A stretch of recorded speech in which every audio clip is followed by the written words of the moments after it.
আসসালামু আলাইকুম ভিউয়ার্স, আশা করি আপনারা ভালো আছেন। তো আজকের ভিডিওটা হচ্ছে আমার ব্যালেন্স শিট অ্যানালাইসিস নিয়ে ৩ number video, third video.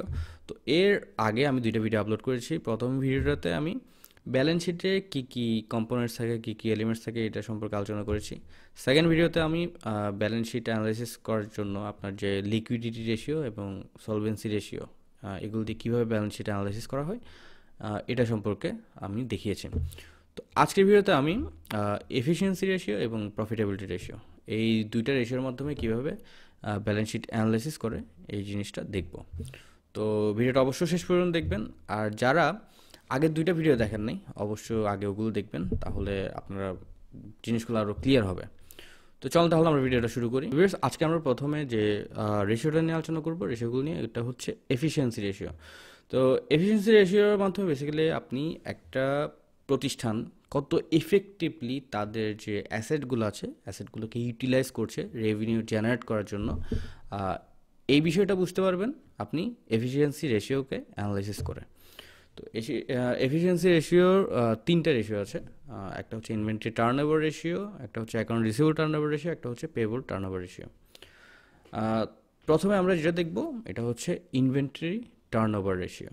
Inventory turnover রেশিওর মাধ্যমে আপনি একটা প্রতিষ্ঠান একটা নির্দিষ্ট টাইমের মধ্যে কতবার তারা ইনভেন্টরি কিনছে, স্টক কিনছে, কতবার স্টকটাকে সেল করছে, এই জিনিসটা আপনারা বের করতে পারবেন ইনভেন্টরি টার্নওভার রেশিওর মাধ্যমে।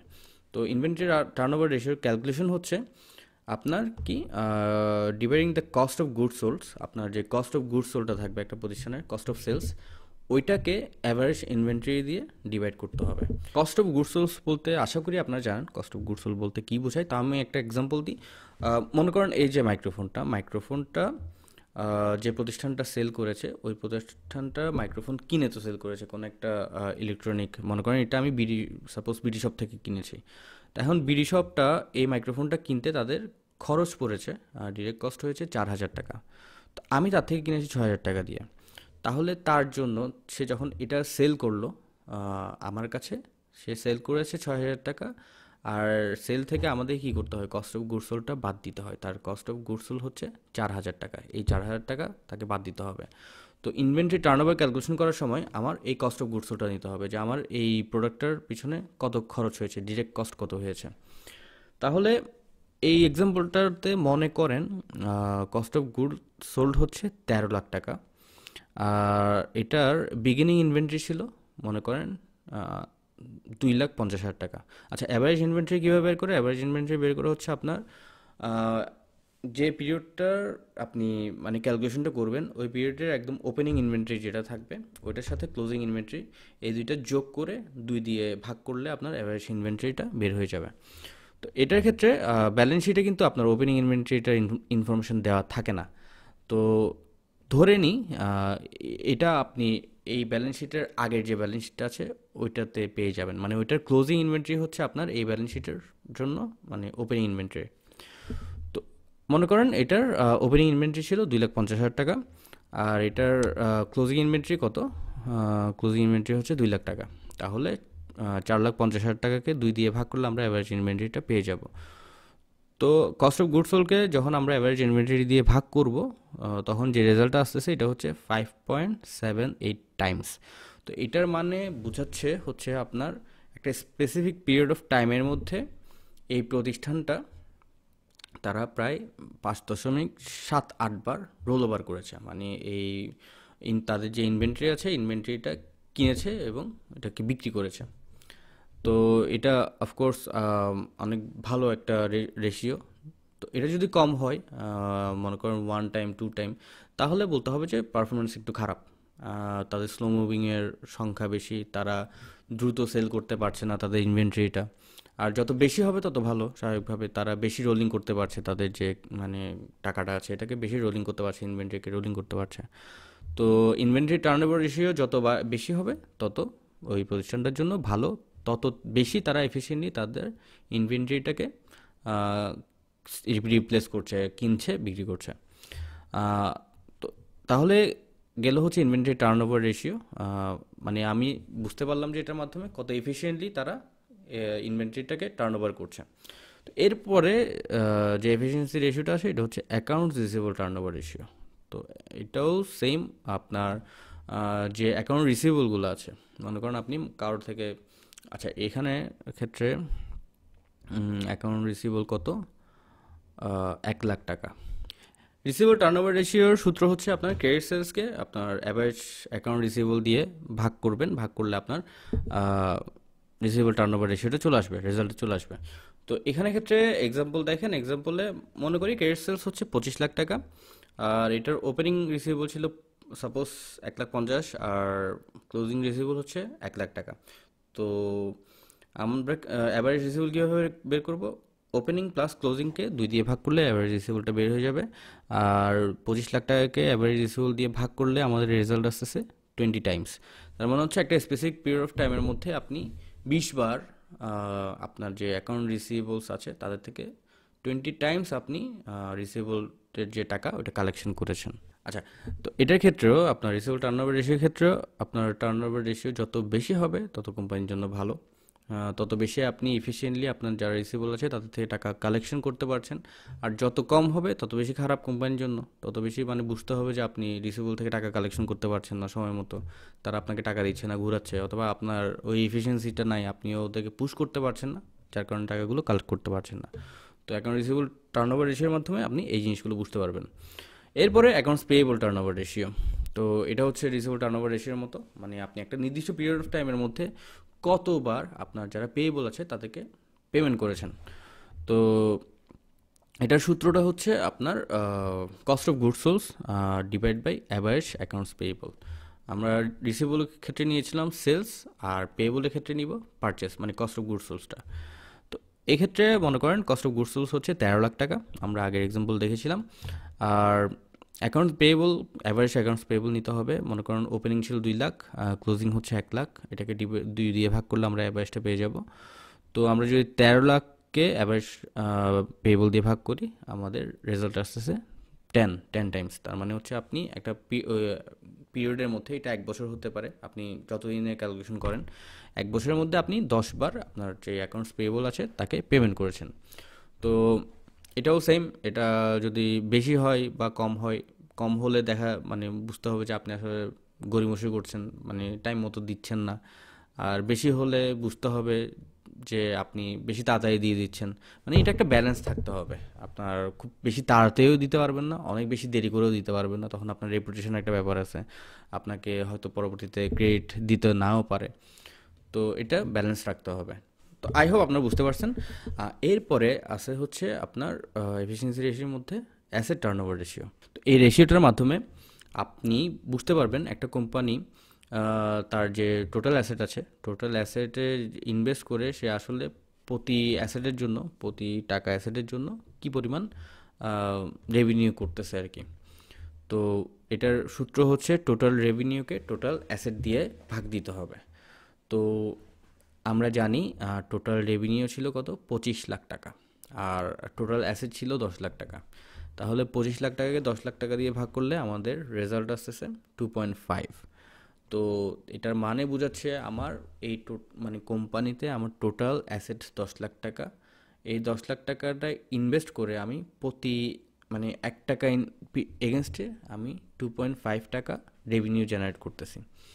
তো এটাও সেম, এটা যত বেশি হবে তত ভালো, তত মানে বুঝতে হবে যে আপনি খুব এফিশিয়েন্টলি আপনার অ্যাসেট যেগুলো আছে এগুলোকে ইউটিলাইজ করতেছেন রেভিনিউ জেনারেট করার জন্য, আর কম হলে স্বাভাবিকভাবে খারাপ। তাহলে এফিসিয়েন্সি রেশিও গেল। আশা করি আপনারা একটা ভালো আইডিয়া পাইছেন এফিসিয়েন্সি রেশিও থেকে আপনি কিভাবে বুঝতে পারবেন যে কোম্পানিটা কত এফিসিয়েন্টলি কাজ করতেছে করতেছে না। আর সবশেষে যে রেশিওটা আছে এটা হচ্ছে প্রফিটেবিলিটি রেশিও। তো ব্যালেন্স শিটের ক্ষেত্রে প্রফিটেবিলিটি রেশিও আছে কিছু, আপনার ইনকাম স্টেটমেন্টের ক্ষেত্রেও প্রফিটেবিলিটি রেশিও আছে, যেমন আপনার net profit margin, gross profit margin, এগুলো ইনকাম স্টেটমেন্ট দিয়ে ক্যালকুলেশন করতে হয়, ইনকাম স্টেটমেন্টের ডাটা দিয়ে। তো আমরা যেহেতু ব্যালেন্স শিটের ইনফরমেশন দিয়ে রেশিও অ্যানালাইজ করব, তো ওইটার যে প্রফিটেবিলিটি রেশিওগুলো আছে ওগুলো আমরা দেখব। তো প্রফিটেবিলিটি রেশিওর মাধ্যমে আপনার একটা প্রতিষ্ঠান তারা মানে তাদের অপারেশন ব্যবসা বাণিজ্য করে তারা কত মানে ইফিশিয়েন্টলি প্রফিট জেনারেট করতে পারতেছে বা রিটার্ন জেনারেট করতে পারতেছে, তাদের অ্যাবিলিটিটা কেমন, যারা শেয়ার হোল্ডার আছে তাদের জন্য রিটার্ন জেনারেট করা, এই জিনিসগুলো আপনারা বুঝতে পারবেন প্রফিটেবিলিটি রেশিও ক্যালকুলেশন করে। তো প্রথমে রেশিওর মধ্যে যে রেশিওটা আছে এটা হচ্ছে return on equity. Return on equity হচ্ছে আপনার শেয়ার হোল্ডার ইকুইটি ইনভেস্ট করে সে কী পরিমাণ রিটার্ন পেল। এক্সাম্পল দেখি, মনে করেন এই ক্ষেত্রে এই এক্সাম্পলটার ক্ষেত্রে শেয়ার হোল্ডার ইকুইটি ছিল টোটাল 5 লাখ টাকা, 5 লাখ টাকা, আর তাদের প্রফিট ছিল 4 লাখ টাকা। তাহলে রিটার্ন ইকুইটি দাঁড়াচ্ছে হচ্ছে 0.80, 4 লাখকে 5 লাখ দিয়ে যদি ভাগ করি, তো এটা মানে হচ্ছে একটা শেয়ার হোল্ডার 1 টাকা ইনভেস্ট করে সে 80 পয়সা মানে আর্ন করতে পারতেছে। তো which is very good return of course. তো এটার ক্ষেত্রেও আপনার রিটার্নটা যত বেশি হবে তত ভালো, যত কম হবে তত খারাপ, তত তাদের অ্যাবিলিটি কম প্রফিট জেনারেট করে, এটা বুঝে নিতে হবে। এটা হচ্ছে আপনার ইকুইটি এগেনস্টে ইনকাম। এরপরে আছে হচ্ছে রিটার্ন অন অ্যাসেট। এটাও হচ্ছে আপনার অ্যাসেটের এগেনস্টে ইনকাম কত করতেছেন। তো এখানে ইনকাম হচ্ছে 4 লাখ টাকা আর অ্যাসেট হচ্ছে 10 লাখ টাকা, টোটাল অ্যাসেট। তো আমার রেজাল্ট আসতেছে নেট ইনকামকে যদি আমি টোটাল অ্যাসেট দিয়ে ভাগ করি 0.40, মানে আমি প্রতি মানে 1 টাকা অ্যাসেটের এগেনস্টে আমার ইনকাম হচ্ছে 40 পয়সা। তো এটাও সেম, এটা আপনার যত বেশি হবে তত ভালো, যত কম হবে তত খারাপ। তো এগুলোর সবগুলোর আবার একটা ইন্ডাস্ট্রি স্ট্যান্ডার্ড আছে। আপনি মানে যে ব্যবসা প্রতিষ্ঠানটার রেশিও অ্যানালাইসিস করছেন, সিমিলার প্রতিষ্ঠানগুলোতে আসলে কী ধরনের মানে পার্সেন্টেজ থাকে, রেশিওর পার্সেন্টেজগুলো কেমন হয়, এগুলো আপনাকে অবশ্যই জানতে হবে আপনার এই অ্যানালাইসিসগুলো করার আগে। তো ওগুলো জানলে তখন আপনি ইন্ডাস্ট্রি অ্যাভারেজটা বুঝতে পারবেন, ইন্ডাস্ট্রি স্ট্যান্ডার্ডের সাথে আপনি আপনারটা কম্পেয়ার করতে পারবেন। এটা একটা করতে পারবেন, প্লাস হচ্ছে আপনি ট্রেন্ডটা দেখতে পারবেন। আপনি এই বছর আপনার কী মানে কী হইলো, রেশিও অ্যানালাইসিসের অবস্থা কী ছিল, নেক্সট ইয়ার কী হইলো, এর পরবর্তী ইয়ারে গিয়ে কী হইলো। তো এই যে ট্রেন্ড অ্যানালাইসিস এটাও করতে পারবেন, প্লাস হচ্ছে আপনি ইন্ডাস্ট্রি স্ট্যান্ডার্ডের সাথেও মানে কম্পেয়ার করতে পারবেন। আর আচ্ছা, এখানে একটা বিষয় হচ্ছে ক্যাপিটাল স্ট্রাকচারটা বোঝা খুবই ইম্পর্টেন্ট আপনি যখন রেশিও অ্যানালাইসিস করবেন। তো কারণ আপনি এই যে রিটার্ন অন ইকুইটি আছে, রিটার্ন অন ক্যাপিটাল এমপ্লয়েড আছে, আপনি রিটার্ন অন ইকুইটি বলতে কোন এক্সাম্পল মানে কোন ক্যালকুলেশনটা ফলো করবেন, ফর্মুলাটা ফলো করবেন, ক্যাপিটাল এমপ্লয়েড বলতে কী ফর্মুলা ফলো করবেন, তো এগুলোর জন্য কিন্তু আপনাকে ক্যাপিটাল স্ট্রাকচারটা বুঝতে হবে। আমি প্রতিটা রেশিও নিয়ে ইন্ডিভিজুয়ালি ভিডিও মানে আগে করেছি, তো আপনার চাইলে ভিডিওগুলো দেখতে পারেন। এখানে তো আমি দ্রুত বলে যাচ্ছি। তো যাই হোক, আমার ব্যালেন্স শিট রিলেটেড রেশিওগুলো হয়ে গেল। আমরা দেখলাম হচ্ছে লিকুইডিটি রেশিও দেখছি, সলভেন্সি রেশিও, এফিসিয়েন্সি রেশিও এবং প্রফিটেবিলিটি রেশিও। এখন সবার শেষে আমাদের যে জিনিসটা মাথায় রাখতে হবে এটা হচ্ছে এই যে অ্যানালাইসিসগুলো করবো এগুলো কিন্তু কিছু লিমিটেশন আছে, লিমিটেশনগুলোর কথা মাথায় রাখতে হবে। লিমিটেশনগুলো কেন হয়? কারণ হচ্ছে আমরা মানে ব্যালেন্স শিটের যে চিত্রটা, ইনফরমেশনটা পাচ্ছি, এটা হচ্ছে একটা স্ন্যাপশট, একটা পয়েন্ট অফ টাইমে আমার এই ইনফরমেশনগুলো দিচ্ছে। তো এটার উপর বেস করে কিন্তু আমি অ্যানালাইসিসগুলো করতেছি। তো এই কারণে শুধুমাত্র ব্যালেন্স শিটের উপর রিলাই করে যদি আপনি অ্যানালাইসিস করে কোনো ডিসিশন মেক করেন একটা প্রতিষ্ঠান নিয়ে, যে আপনার একটা জাজমেন্ট করে ফেলেন, তো এটা ভুল হবে। আপনার অবশ্যই অন্যান্য যে ফাইন্যান্সিয়াল স্টেটমেন্টগুলো আছে, income statement, cash flow statement, এগুলোও দেখতে হবে। তারপরে আরও অনেক বিষয় আছে, ওগুলো দেখতে হবে, দেখে শুনে বুঝে ওগুলো অ্যানালাইসিস করে আপনি একটা ওভারঅল আপনার মানে যে রেজাল্ট ওইটাতে আসতে পারবেন। লিমিটেশনগুলো আমি একটু বললি। Historical cost, asset R typically recorded at the original cost, হ্যাঁ, নট কারেন্ট মার্কেট ভ্যালু। এটা খুবই ইম্পর্টেন্ট। আপনার ব্যালেন্স শিটে যে অ্যাসেটের কস্টটা দেখছেন এটা কিন্তু আপনার হিস্টোরিক্যাল কস্ট, এটা কিন্তু কারেন্ট ভ্যালু না। আপনার হিস্টোরিক্যাল কস্ট থেকে ডেপ্রিসিয়েশনটা বাদ দিয়ে কিন্তু অ্যাসেটের ভ্যালুয়েশনটা করা হচ্ছে। তো এই জায়গায় একটা ফাঁক আছে, কারণ আপনার যে অ্যাসেটের মানে কস্ট দেখাচ্ছে, রিটার্ন ডাউন ভ্যালুটা দেখাচ্ছে, ওইটা যদি অ্যাকচুয়ালি মার্কেট ভ্যালু কীরকম হবে এটার সাথে অ্যানালাইজ করি, দেখা যাবে হচ্ছে আপনার সাথে বাড়তেছে বা কমতেছে, আপনার থেকে বেশিও হতে পারে, কমও হতে পারে ব্যালেন্স শিট ইনফরমেশনের থেকে। এটা একটা বিষয়। তারপর omission of intangible asset, intangible asset value intangible asset like brand reputation আর কাস্টমার লয়্যালটি আর অফেন নট শোন। তো আপনার একটা ব্যালেন্স শিটে কিন্তু যদি না আপনি অ্যাকুইজিশন করেন, অ্যাকুইজিশন ছাড়াও অন্যান্য ক্ষেত্রে আপনার গুডউইলের ভ্যালুটা কিন্তু ব্যালেন্স শিটে থাকবে না। আপনি একটা প্রতিষ্ঠানের ব্যাপারে ব্যালেন্স শিট থেকে সিদ্ধান্ত নিচ্ছেন ব্যালেন্স শিট দেখে, বাট ওই প্রতিষ্ঠানটার গুডউইলটা অনেক বড় একটা ফ্যাক্টর। যেমন অ্যাপেলের ব্যালেন্স শিট দেখে যদি আপনি সিদ্ধান্ত নেন, এটা হবে না। কারণ অ্যাপেল একটা ব্র্যান্ড, তো ওই ব্র্যান্ডের যে গুডউইলটা, ওইটা অনেক বেশি পরিমাণে মানে এফেক্ট ফেলবে আপনার ডিসিশন মেকিংয়ে। তো শুধুমাত্র ওই ব্যালেন্স শিটের ভ্যালুয়েশনের উপর যদি ডিপেন্ড করেন তাহলে হবে না। তো ব্যালেন্স শিটে কিন্তু এটাই, আপনার কোনো প্রতিষ্ঠানের যে গুডউইলটা বা যে রেপুটেশন, ব্র্যান্ড ভ্যালু, এটা কিন্তু ব্যালেন্স শিটের মধ্যে সবসময় থাকে না। তো আপনার এই জিনিসটা মাথায় রাখতে হবে, ওই প্রতিষ্ঠানটার ব্র্যান্ড ভ্যালু কেমন, এটার গুডউইল কেমন, আর এছাড়াও আর ইনটেনজিবল অ্যাসেট কী কী আছে যেগুলো ভ্যালুয়েশন ব্যালেন্স শিটে আসে নাই, এই জিনিসগুলো রাখতে হবে। পয়েন্ট ইন টাইম ভ্যালু, যেটা বললাম যে এটা একটা সিঙ্গেল পয়েন্ট ইন টাইমের আপনাকে ইনফরমেশন দিচ্ছে, একটা স্ন্যাপশট দিচ্ছে। তো সিজনাল যে চেঞ্জগুলো আসতেছে বা রিসেন্ট সামনে গিয়ে যে চেঞ্জগুলো হইতে পারে, ওগুলো ইন্ডিকেশন কিন্তু ব্যালেন্স শিট থেকে আপনি পাবেন না। তারপরে হচ্ছে limited information on cash flow. আপনার ক্যাশ ফ্লোর ইনফরমেশন খুবই লিমিটেড ব্যালেন্স শিটে। আপনার it doesn't include cash flow, making it hard to assess liquidity or day-to-day financial health. Cash flow আপনি যদি বুঝতে না পারেন ক্যাশ ফ্লোর অবস্থা কী, আপনি স্বাভাবিকভাবে ব্যালেন্স শিট দেখে সিদ্ধান্তগুলো নিতে পারবেন না। এটা financial day to day financial operation কেমন হচ্ছে, ক্যাশ ইনফ্লো আউটফ্লো কীরকম হচ্ছে, এটা বুঝতে পারবেন না।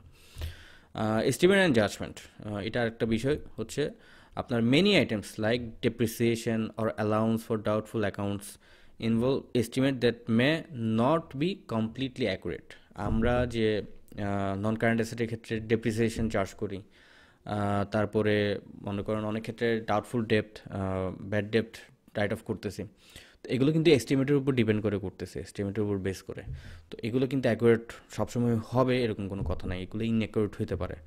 তো এই জিনিসটা মাথায় রাখতে হবে। তারপর হচ্ছে লাস্টে depth and equity mix interpretation. While it shows the debt to equity ratio, it doesn't indicate the quality of depth or specific terms. খুবই ইম্পর্টেন্ট। আমরা তো ডেপ্ট টু ইকুইটি রেশিওর মাধ্যমে আমরা একটা রেশিও অ্যানালাইসিস করতেছি, একটা ক্যালকুলেশন করে একটা রেজাল্ট বের করে ওইটার উপর একটা জিনিস অ্যানালাইসিস করতেছি। বাট এখানে যে ডেপ্টগুলো আছে, ডেপ্টগুলোর অনেক স্পেসিফিক টার্ম থাকতে পারে, প্রত্যেকটা ডেপ্টের কোয়ালিটি একই রকম নাও হতে পারে। তো এই যে স্পেসিফিক টার্মের উপর ডিপেন্ড করে কিন্তু আপনার বিজনেসের অপারেশন ডিপেন্ড করতে পারে। তো এই জিনিসগুলো মানে একটা বিজনেসের যে ফাইন্যান্সিয়াল স্টেবিলিটি, ওইটার উপর ইম্প্যাক্ট ফেলতে পারে। তো এই জিনিসগুলো মাথায় রাখতে হবে। এটা আপনি ব্যালেন্স শিট দেখে শুধুমাত্র বুঝতে পারবেন না, আপনার যে ডেপ্টগুলো আছে, ডেপ্টগুলোর আপনার ডকুমেন্টস দেখতে হবে, ওগুলোর কন্ট্যাক্ট দেখতে হবে, এটা কী ধরনের ডেপ্ট, কী ধরনের চুক্তি হয়েছে, কী ধরনের টার্মস আছে, এগুলো দেখতে হবে। তো এই লিমিটেশনগুলোর কথা মাথায় রেখে আপনাকে ব্যালেন্স শিট অ্যানালাইসিস করতে হবে, আর সাথে সাথে income statement, cash flow statement, এগুলো অ্যানালাইসিস করতে হবে, এগুলো দেখতে হবে। তাহলে আপনি ওভারঅল একটা কোম্পানির ফাইন্যান্সিয়াল হেলথের কী অবস্থা, তাদের অপারেশনাল এফিসিয়েন্সি কেমন, তাদের মানে এই বিষয়গুলো আপনি তখন একটা আইডিয়া পাবেন, ওভারঅল আইডিয়া পাবেন। শুধুমাত্র ব্যালেন্স শিট দেখলে আপনি হাফ পিকচারটা দেখবেন, ফুল পিকচারটা আপনি দেখতে পারবেন না, but almost more than half পিকচারটাই দেখবেন। ব্যালেন্স শিট মোটামুটি ভালো একটা ধারণা দেয়। তো এটা হচ্ছে ফার্স্ট আপনার ব্যালেন্স, মানে কোনো কোম্পানি অ্যানালাইসিস করতে হলে আপনাকে ফার্স্ট কিন্তু ব্যালেন্স শিটটা দেখতে হবে। তো আই হোপ ভিডিওগুলো আপনাদের ভালো লেগেছে। ভিডিও যদি ভালো লাগে অবশ্যই লাইক করবেন, শেয়ার করবেন, আর ইনশাআল্লাহ নেক্সট ভিডিওতে আবার দেখা হবে অন্য কোনো একটা ভিডিও নিয়ে। ততদিন পর্যন্ত আল্লাহ হাফেজ।